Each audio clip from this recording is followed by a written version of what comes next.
Kung naghahanap ka ng perfect date spot, panoorin mo yung video na to. Come and join me na puntahan ang walled city ng Manila, Philippines. Ito ay 67-hectare area na napapalibutan ng massive stone fortifications featuring Spanish colonial architecture, churches, and ruins. At hindi lang to tambayan ng mga aesthetic dahil magdadine tayo sa Cafe Intramuros. Sobrang welcoming ng vibe dito. You'll see their menu here sa side and dito ka na rin magbabayad. They accept cash and GCash. Medyo pricey din ang kanilang menu at nag-avail ako ng total of 5 items.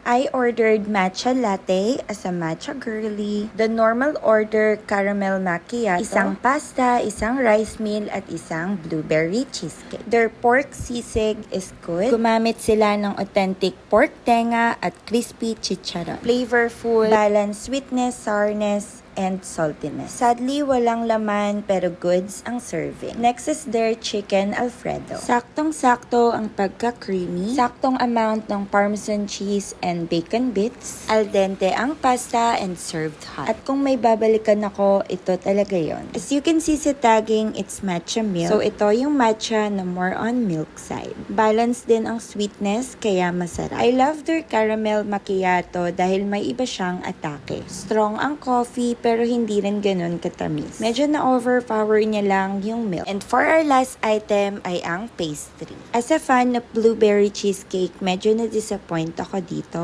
For its price, hindi ko nalasahan yung cheesecake. Though their blueberry syrup is good and masarap yung whipped cream na gamit nila dito. Overall, nag-enjoy ako sa Cafe Intramuros. Sobrang ganda ng experience at ang sarap talagang tumambay dito. That's it for today. Thank you for watching, loves!